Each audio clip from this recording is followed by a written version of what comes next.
Hello everyone, my name is Egidio and welcome to our video about the Project 2, the e-commerce auction site from Harvard's course CS50's web programming with Python and JavaScript. The idea of this video is to overview the construction of my project, to talk about some of the problems I got and what I had to do to attend the specification, and then you can develop your own project by yourself. And click on the page on the description to get the 3 steps you can take to become a web developer without a degree. The first item is the models.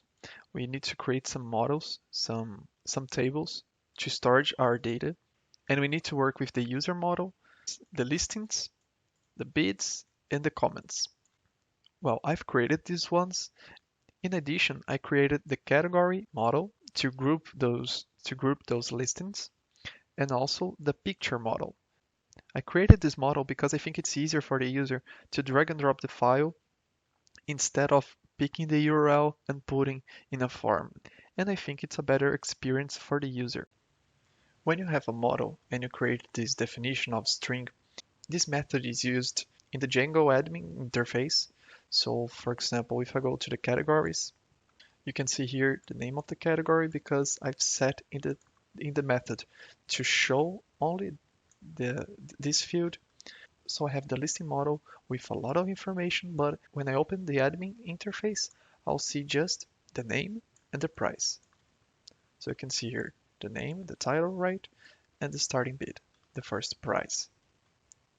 If you want to configure your database to set the, the current date time, I recommend you to use the time zone. In this case, the user won't type the time of the creation of the listing, it's automatic. So I just set the default to use the time zone .now. And these related names we use in the views.py file. And in this case, well, the user is saved in this model, the model user. But when the user wants to add a listing in the watch list, there is a foreign key in the listing model that relate the listing to the user and can be many users for one listing and many listings for one user.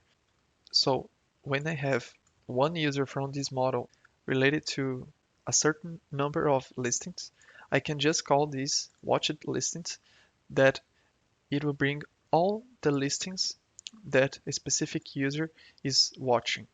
Instead of creating a huge query, you can just use it as a method. The same for the comments. So there's a relation between comment and listing. So when I have the one listing as an object, for example here, I can use this object and call all the comments related to the listing. So instead of creating a huge query, I can just call it as a method and all comments will bring to my page.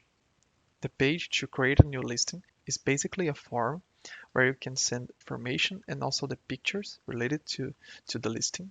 You can see here in the views.py file the model form I've created using just some of the fields of that model, and there's also a model form just for the pictures.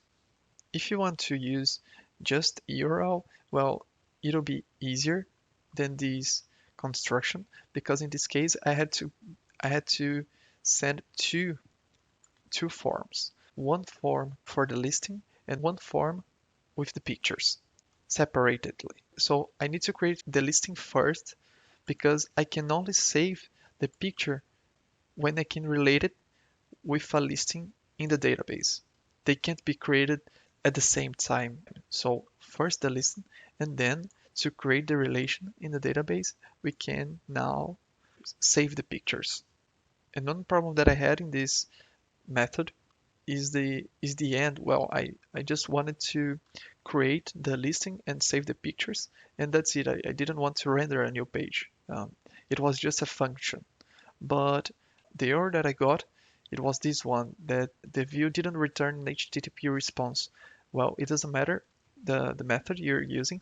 The end of it must return an HTTP response. Basically, you need to render some information, or you can return a status code 200 that you can say it succeeded.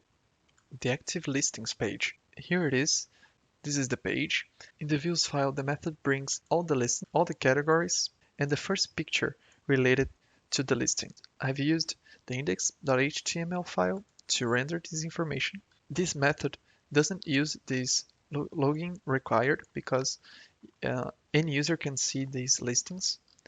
And in the index.html file, all the listings are inside one single row because then Bootstrap can organize these cards in the screen. So if I have a wide screen, here they are. If I have a smaller screen, you can see here that they fit in the page.